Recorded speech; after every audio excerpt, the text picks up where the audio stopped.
Okay. We're going to go through the PowerPoint. I think we got through undemocratic forces. We got through his goals. We got through the spoils system. I think we were in the middle of the Bank of the United States. Yes.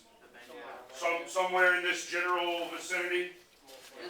All right. So while you're doing this, if you'll have your IDs out,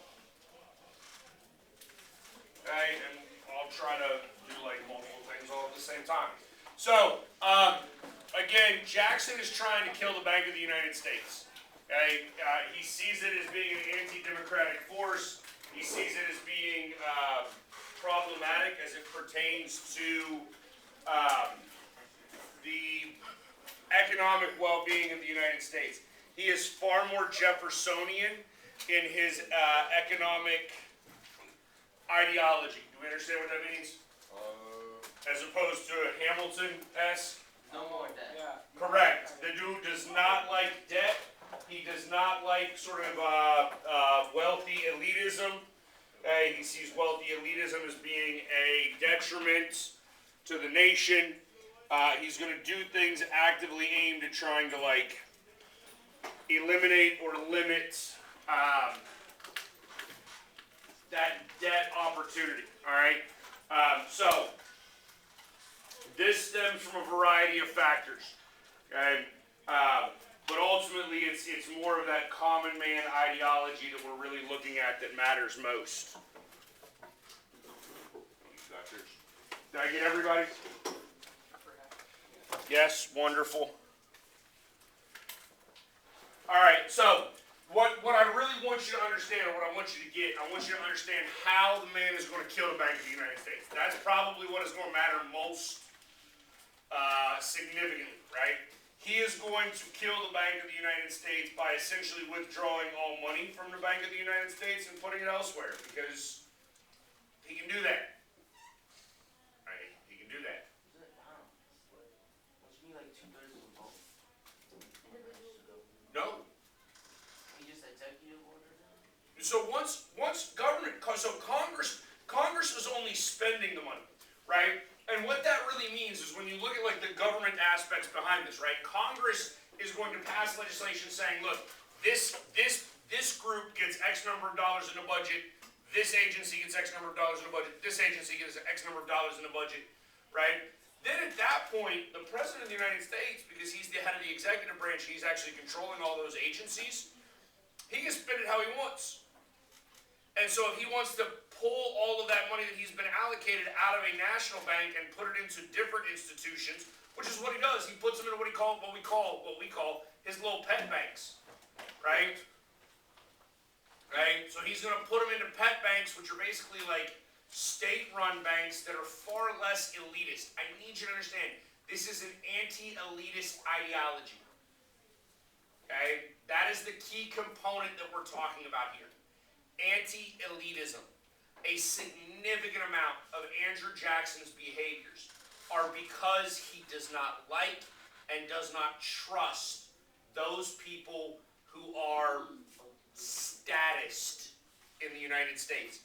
Meaning those people who are born into wealth, born into status, have some sort of like leg up on everybody else. Alright? That was the background on the bank.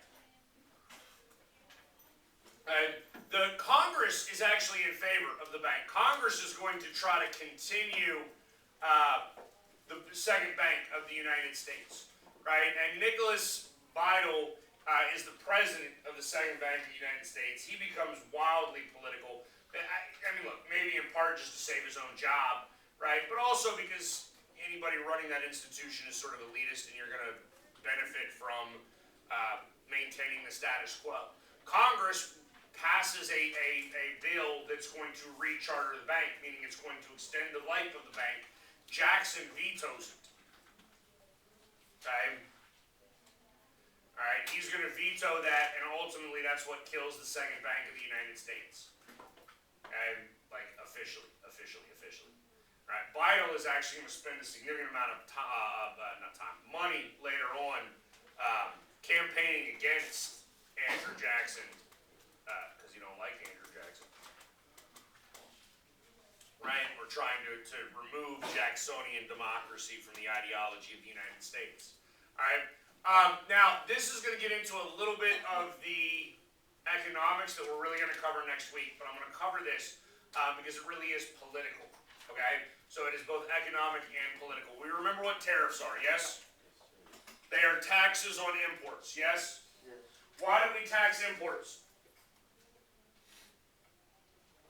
What's the purpose of that? So we can manufacture our own. We want to increase manufacturing in the United States. All right? Where is manufacturing happening in the United States? In the north. And we're going to start getting into some concepts here, and I'm going to start showing you some ideologies as to whether or not the Civil War was really about slavery. Okay?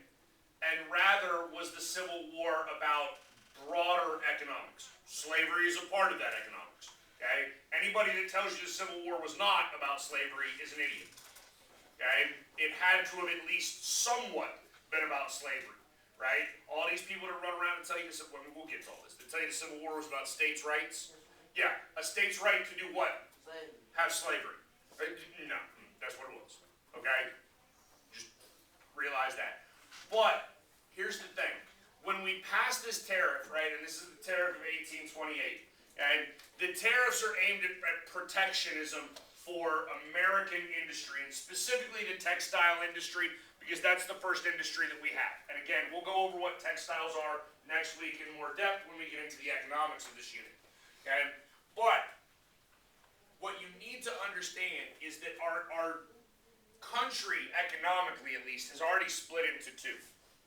Okay? We have the North that has already begun industrialization. It's already got a market economy. They're going to have textile mills. They're going to start producing stuff. And then we have the South, which doesn't produce anything. It grows raw materials. Right? Raw materials are not production. All right? So understand the difference there. Right? Raw materials are not production. What that means is that the South has to sell its raw materials at the best rate that it can. Okay? And a lot of those raw materials are being sold to Europe. Okay? But now, if we have a tariff on European products, European production coming back into the United States, how likely are Europeans to buy American raw materials?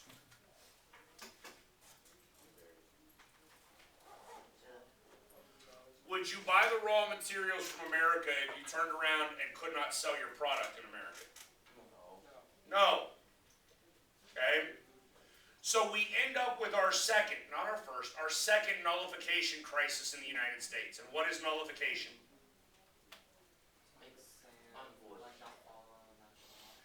Yes, it's states literally saying they have the power and the authority to disregard national laws. Okay? Now again, we covered this yesterday with John Marshall. What did John Marshall spend his 35-year career doing as Chief Justice of the Supreme Court? No. I mean, that's a small part of it. But what is he really doing? What are most of John Marshall's decisions doing? Increasing federal power. He is a federalist. Okay? He is increasing federal power at what expense? The people. The states. Not the people yet. I need you to understand, sort of conceptually, power is a zero-sum game, yes? Do you know what zero-sum game means? Zero-sum game means that there is a limited amount. Okay? It's not, economics is not zero-sum. I can make more money. Right? And if you don't understand that, and hopefully eventually you will, but you should realize, like, Mark Zuckerberg is a billionaire. Right? Where did that dude get his money from? Twitter. No. Zuckerberg's Facebook. Well, yeah, Meta now. You understand, he just made it. It didn't exist, and he made it. Yes? Okay, so economics, you can just create it. Can I create more power? Yes. Like a tank. No. The tank is not power. The tank is a weapon. Okay? Because if you have a tank and I destroy your tank, I've just destroyed your weapon. when I say power, what I'm talking about is the ability to sort of control. There is only so much control that exists in the world. If you were 100% autonomous, if you wielded all of the power for yourself, you could do whatever you wanted, whenever you wanted. Right? You should recognize you don't have 100% autonomy, right? Okay? Not only just because you were children, right? Even when you turn 18 here in 2 years, you are not going to be 100% autonomous. Okay? I am a 42-year-old man. I am not 100% autonomous. So I got married. I mean, because the government, there is some truth to that, right? But because the government dictates certain behaviors of mine, yes? What the fuck is yours now? The government is still going to dictate some of their behaviors. They have probably more freedom than other people, right? But what I want you to understand here is that we're talking about power. Power is a zero-sum game. You can't create more. Okay? All you can do is take it from somebody else. Somebody else, because power is really authority. Right? Somebody else had the authority, now you have the authority. So you took it from somebody. So Marshall is taking power from the states. Okay? Which should actually provide evidence or justification that this concept of nullification is just ridiculous. Marshall should have been proving that during his 35-year reign as Chief Justice of the Supreme Court. Now, we do have a significant debate over this, and I honestly, I debated whether or not to even put this in the PowerPoint. I probably wouldn't test you on it. Okay? But I want you to understand that this comes up in Congress, right? This is a legitimate concern in Congress because obviously these are the people wielding national power, and therefore they have to participate in some manner or form. Okay? The northern states, right, are basically going to argue that nullification is illegal, impractical, not allowed, etc., etc. Your southern states are going to be arguing in favor of nullification, and in fact, it's South Carolina that's going to be sort of the leader in this process. Okay, South Carolina is, and we'll get to this. South Carolina is at the forefront of all attempts to get out of the union. Are they the first to succeed? What? Are they the first to Yeah, they're gonna be the first to secede. They're gonna be the first to get out, right? And here's the thing: I need you to understand. If we allowed for nullification, just from an academic, an intellectual standpoint, if I said as a Texan, right, I don't like Joe Biden's immigration policy, therefore I'm going to close down the Texas border, right? Could I do that if I was Greg Abbott? Greg Abbott's trying, right? I mean, he's trying. But here's the thing. If I did that, what would stop the state of Wyoming from being like, hey, we're not going to pay federal taxes no more? Right? If Greg Abbott can disregard immigration law from the national government, why can't I disregard tax law from the national government? What's the difference? money? You understand that there's not really a difference, right? If we create a precedent, right? Do we know what that term means? That's the example. Past example, right? If we create a precedent of saying states can just override federal laws, then what can the federal government do? Nothing.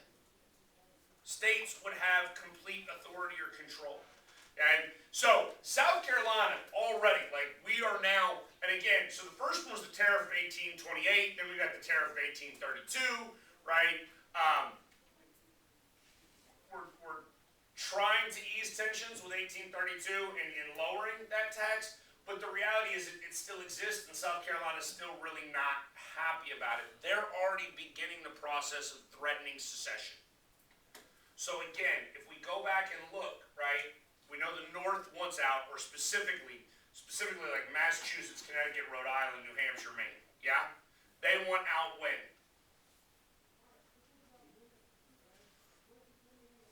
The Hartford Convention, yes?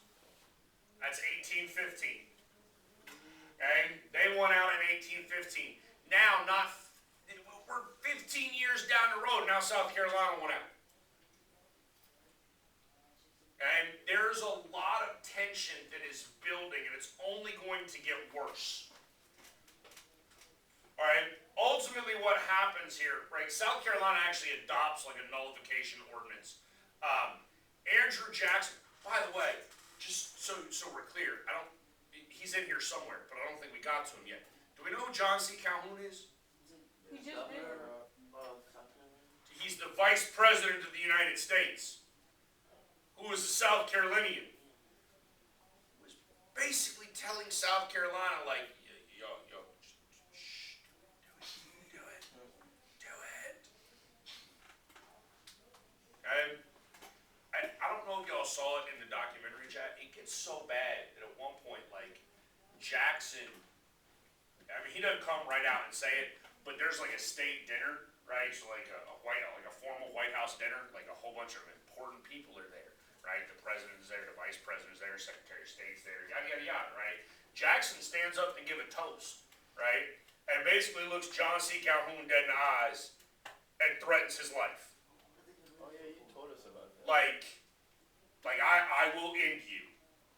Right? He doesn't say that, right? But he looks Calhoun in the eyes and basically makes a comment about the preservation of the Union and how the Union will last forever. And I mean, like, it's one of those things, because I'm sure you've all seen like a teacher do it, right? Where a teacher tells you a very blanketed statement while they sit there and they do this, right? I'm talking to the entire class. No, I'm not. No, I'm not. I'm talking to one person. Jackson does that, and it is blatantly obvious to the people. And eventually, we're going to get a compromise out of this, because the government in the 19th century is actually fairly adept at creating compromise for a country that is vastly different from one another. I actually need you to understand the United States today is not so unique or divided or whatever. I mean, we're talking about a nation for the majority of our history where varying states have wanted to live very, very differently from one another. Okay? And so compromise is a necessity in the American system. Okay? Jackson is unwilling to compromise as it pertains to secession. Jackson is a union at all costs guy. Okay? There are some presidents that feel that way. There are other presidents that do not. I mean, we'll get to it, right? But like, if South Carolina really wanted out in 1858, they could have gotten out. Right? If they had seceded while James Buchanan was president of the United States, Buchanan would have been like, sorry you're leaving, man. Have a good life. Bye. Who's Buchanan? The dude before Lincoln. Lincoln is another union at all costs guy. And that the preservation of the union is paramount. And I need you to realize there are people that talk about this today. I mean, Bush 2 was actually on record once as saying that he was sad that he would be the last Republican president of the United States ever. No, because he thought the United States was going to break up. Right? I mean, we're getting increasingly closer to that, and that should alarm you. Eventually what we get out of this, though, is Henry Clay is going to compromise. They're going to keep the tariff because the national government kind of has to. You can't allow a state to dictate your behaviors, right? You can't just back down and be like, sorry, because then other states are going to do the same thing. You would create a precedent there as well, right? Okay? Like if I just all of a sudden started letting everybody turn in any assignment at any time that they wanted, or I let one person do it, right? Then at that point I really have to let everybody do it, don't I? Okay? Because otherwise that's not fair. Okay? So the national government has to save some face here. They can't get rid of the tariff. But what they do is they're like, hey, the tariff is going to go into effect. South Carolina, you're going to abide by it. Like Andrew Jackson even gets Congress to pass legislation to send the army to South Carolina to enforce them to do it. Right? Now, eventually you'll learn next year in government that the reality is all laws are enforced at the end of the gun. Right? And if you do not enforce the law, eventually you just get killed. Right? Or, sorry, if you do not follow the law, eventually you will just get killed. And Jackson is willing to do that to an entire state with the United States Army. Alright? But with the compromise, guys, it's going to go into effect, and then we're going to start rolling it back slowly over the years. All right?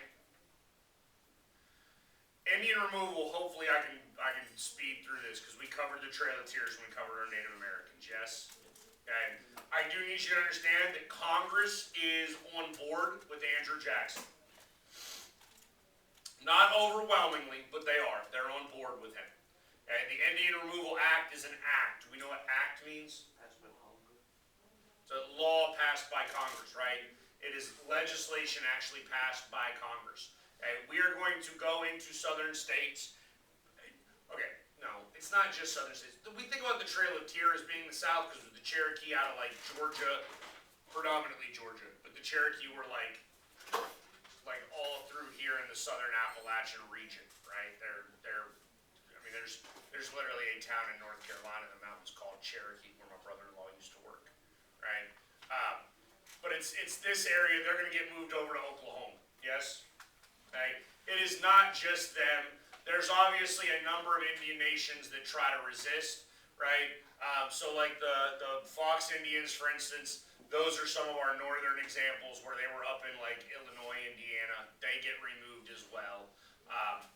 It's done by force. The United States Army is going to enforce it. We covered Osceola and his war in the Seminoles. Right, so I don't really need to go over this again. There was obviously a significant amount of resistance. We know that the Cherokee Nation created their own constitution. They have their own president. They're trying to sue through the Supreme Court in order to get them to do what they want, right? Because they have treaties, they have agreements. They also have what they believe to be sovereignty, right? Do we know what that means? They are not American. Actually, do y'all understand this? Do y'all understand that Native Americans are not Americans? No, like they're not American citizens. Okay? During this time. They are today. Okay? But during this time, they're not. In fact, our Constitution even says that Congress has the right to regulate foreign commerce, interstate commerce, right? So they can regulate trading with England, they can regulate trading between the states, and they can regulate Indian commerce. It's actually specifically in the Constitution as its own separate whole ordeal. Okay? So if they are a sovereign nation, are they subject to the laws of the United States? No. Right? Mexico is not subject to the laws of the United States. Canada is not subject to the laws of the United States. Alright? And the Cherokee are successful. I think we talked about this, right? Like they actually win a little bit in the courts, but then what happens? Jackson's not going to enforce it. So this is one of the, I mean, theoretically this is a problem with the United States government, right? Congress makes laws, the president enforces laws, and the Supreme Court interprets laws. John Marshall interpreted the law. And then Andrew Jackson went, all right, let him enforce it then. Which he can't do.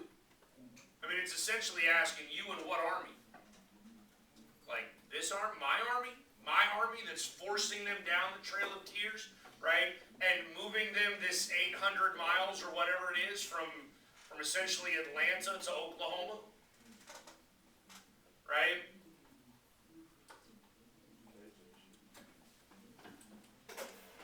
Yeah, just take this. All right. The election in 1832, so Andrew Jackson is going to run for re-election. Andrew Jackson is going to win overwhelmingly. Okay? It's not very difficult for Andrew Jackson to win, and it's not very difficult for Andrew Jackson to win in large part because Andrew Jackson has the support of the people. He is what we would call a populist president. Okay? Which I need you to understand, a populist president and a popular president are not necessarily the same thing. Okay? Not necessarily. Popular just means that you're wildly liked. Populist means that, like, non-elites support you. Okay? That's sort of the concept here. Right? As Jackson re-enters office, right, he's going to fully destroy the bank. Does that with the pet banks. Congress doesn't like it, but what can Congress do? I mean, do you understand, like, again, this is probably more of a government question for next year, but if Congress doesn't like a behavior of the president, does Congress have any recourse? Could they do anything? What the balance? So if the president of the United States incites an insurrection, they could impeach him. What's that gonna do? He just had the army. Well, if you are removed, you lose the power of the presidency. And then you would no longer be commander-in-chief, and your vice president would be the acting president. And therefore, they would control the army, and the army should not follow you anymore. Okay? Guys, and I want you to understand, this is what makes the United States different from what we call, like, banana republics, right? Or, like, fake democracies. What? Banana republic is a term that comes out of, like, Central America. We'll get to it much later we'll get to it in April, okay? But at some point, the United States will basically create these, like, fake democracies in Central American countries. They're terrible. They're not real democracies. They're fake democracies propped up by the United States military, right? Where you have a guy that was democratically elected. No, he wasn't. Right? That's a banana republic. They don't have real democracy. They don't have a real republic. And the United States, what makes us something other than a banana republic is the fact that we have a real, like, structure. If the president is impeached, the military doesn't follow him anymore. The military they're not aligned to a person, they're aligned to an office. Okay? And therefore, if somebody changes, like whoever is sitting in that office changes, then the military allegiance changes. Okay? That's the idea. And we've never had an instance really in this country where we've not had peaceful transition of power. Right? I mean, there are people that argue that January 6, 2021 was not a peaceful transition of power, but one, protest is a completely, like, protected constitutional behavior. And I personally find it hard to call something an insurrection where it was literally a bunch of nut jobs, right? Who are, just so we're clear, are the people that own guns in this country. I promise you, 90% of the people that showed up on January 6th have to be gun owners, yes? Because they're Republicans, and Republicans stereotypically are gun owners, right? So you're telling me that 90% of those people, right, own guns, and we're like, let's not bring the guns, but then tried to overthrow the government? Unarmed? Like, that's ridiculous. If you own a gun and you're trying to overthrow the government, you gonna bring your gun. I mean, I've seen no images whatsoever of any of those people armed. Any of them. Which, I mean, you can just walk through Houston now and see, like, this is Texas, man, it's open carry state. You see people with, like, AR-15s just slung to their back, walking down the street now. Terrifying. Right? So, but that's the idea of a banana republic, right? So it's Andrew Jackson's military. He's in control of it. Congress can be like, hey, don't do that.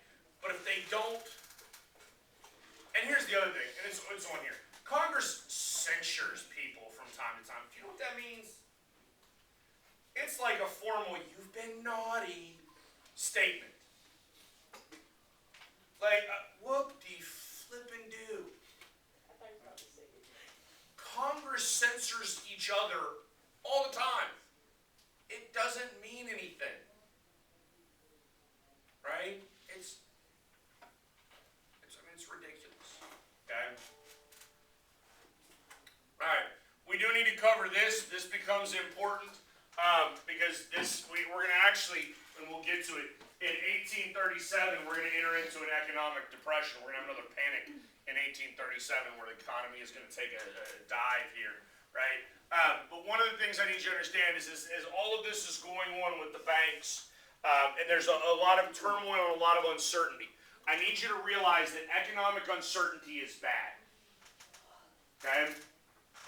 Like, right now, just so we're clear, right? Why does this work? What? For the government's does say it works, right? But I got to go a step further than that.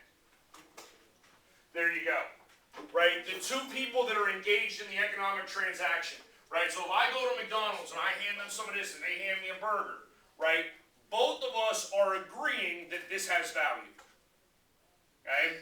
When you get into economic turmoil like this, when you get into situations where the president is doing things that look economically suspect, that decreases the confidence or the faith in the currency.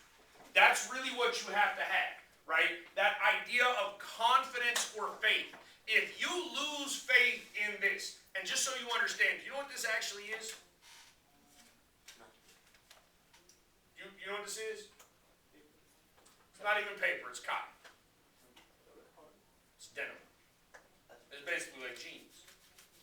You never rub jeans and then rub paper and be like, those actually feel oddly similar. Right? It also says on the very top of this thing, Federal Reserve note. Anybody know what a note is? A written message. It's an IOU. What's that? IOU? A notice of debt. Because I hold this, the Federal Reserve owes me. What do they owe me?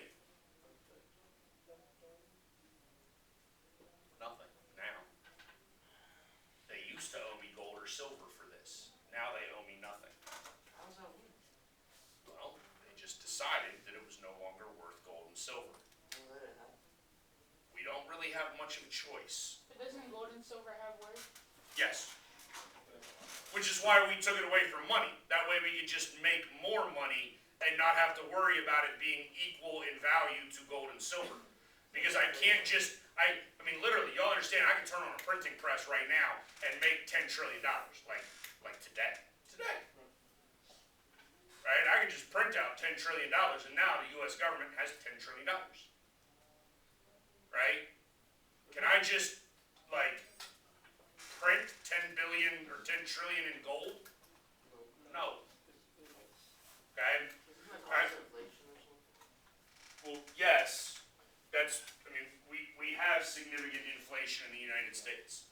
If I ever, oh God, I hope I don't teach y'all economics. I hate economics. I don't like teaching economics.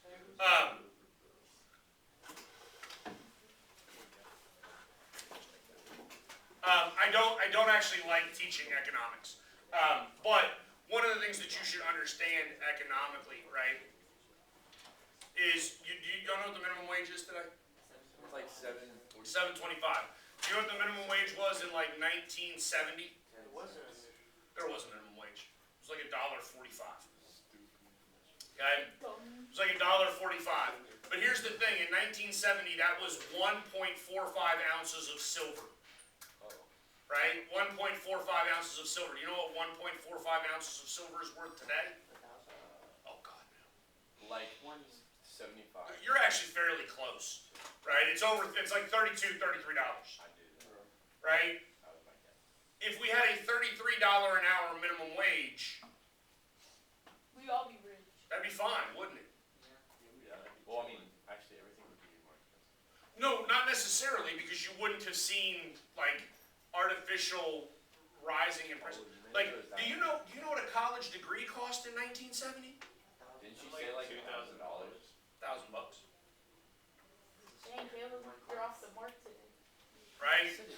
Like, do you know what a new house cost in 1970? 40,000. I think it was less than 40. 30. Right? Like, you know what the average home in America costs today? Like Much more. like It's 500,000. over 400 now, I think. Right? Like, automobiles. There's a whole bunch of things that are. Healthcare is another one. Right? Healthcare costs have just risen astronomically. Okay?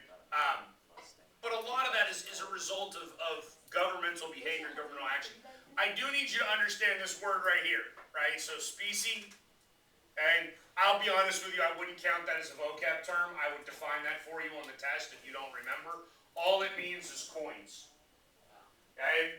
So specie is actual like coins, so that would be gold, silver, copper, platinum, any metal that's minted into a coin. Fiat currency is paper currency that's worthless. Right? Just so you know. All right. So, as Andrew Jackson moves along in his presidency, Andrew Jackson continues to further consolidate power within the national government. And this is going to create a significant backlash. In fact, there are all sorts of images. Andrew Jackson becomes a very, very fascinating character as far as like historical studies go. You know, Andrew, so just so we're clear, Andrew Jackson is the first Democrat ever elected to the White House. Right? He is the father of the Democratic Party that exists today. Anybody know what the mascot of the Democratic Party is? Donkey. It's a donkey. Right? Anybody know the other word for a donkey? Ass. Yeah, technically it's a jackass. That's the other word for a donkey. Right? Why would somebody make their mascot a jackass? Because they think Andrew Jackson's a... So there you go. Now you don't want to say it? Now you're not gonna say it? I was like, We over here cussing up a storm, and now you're like. Okay. So there's political cartoons, right? And I love political cartoons, and we'll start looking at political cartoons in more and more depth as we go on, because they're now actually starting to become a thing, right? But there's basically political cartoons that portray Andrew Jackson as a donkey. And Jackson is like, fine, I'll embrace it.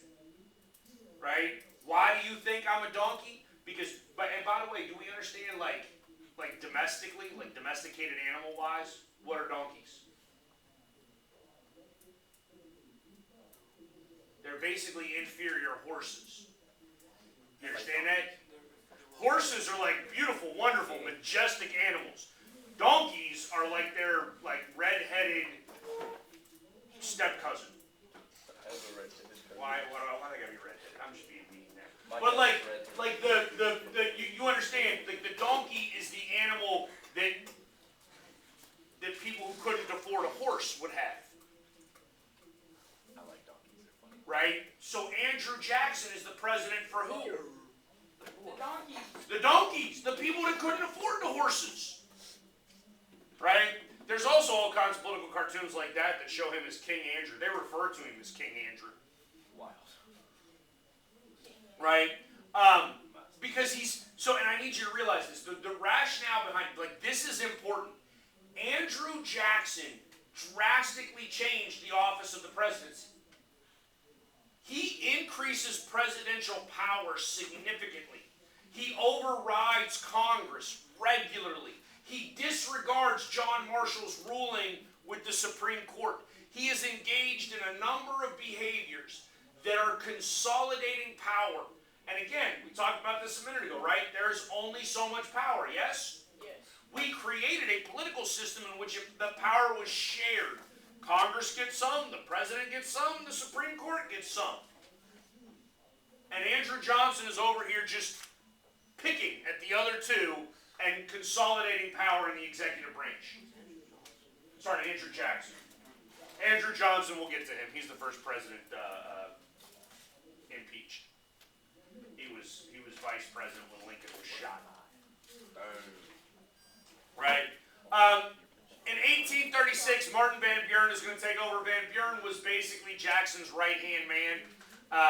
He wins fairly easily. And Van Buren was a fairly adept politician. But obviously, he takes over in 1836. We're going to have the Panic of 1837. And once Jackson is gone, Jackson's sort of a bigger Washington-esque guy, right? Like a little physically domineering as well. He's been a general. I think I told you, like, you don't cross Andrew Jackson. Andrew Jackson would kill you, right? Like, I got to go back and look at the story again of what happened to the dude who tried to assassinate Andrew Jackson. But, like, if you come at the king, you better not miss. You know what I'm saying? You know that expression? Didn't he find out who that guy was and he went to him and beat him with the cane? It might have. Like, I would not put it past Andrew Jackson that he would have, like, beat him to death in front of his wife and children and then, like, murdered his wife and children. Like, that wouldn't surprise me if Andrew, like, yeah, no, like, the dude was, yeah, he was a little terrifying. Well, I mean, I'm not really really scared of very many people. Van Buren is very different. Like Van Buren is he's not real big. He's an older guy. He's again a fairly adept politician, but ultimately he's going to fail to continue the prosperity, and as the economy begins to decrease, as we have an economic downturn, that's going to create some difficulties as it pertains to maintaining the everyman sort of Jacksonian democracy. You'll learn as we go through all of this. People have a tendency to vote based upon their economic situations. Yes. Okay. There are fairly good indicators, and this is one of the reasons why it actually should not have surprised anybody that Donald Trump lost in 2020, because the economy was now in recession, right? And as the economy is doing poorly, people are going to vote accordingly. Again, it's part of the reason why I think Biden is going to struggle in 2024 if he is the actual candidate, because I don't see the economy turning around in the next 12 months. Right? When it says he is considered able but cunning. Cunning means that he's a little sly. Again, that's what I mean when I say he's a fairly adept politician, right? Able in the sense that he has a decent resume, right? I think he was governor of New York. He serves in Jackson's administration. And the cunning is that ability to understand how politics works, right? Not necessarily lying, but at least being mildly underhanded to the point where I'm going to make you some promises and I'm going to make her some promises, and I can't fulfill both, but if I fulfill one there and one there, then I can be like, hey, no, I did do something for you, like I just couldn't get it all done. Like, that's the concept there, right? But again, the Panic of 1837 happens, right? England is going to put some restrictions, and I need you to realize this too. Economics is generally, well, it's far more global today than it used to be. But again, we talk about tariffs, we talk about international trade.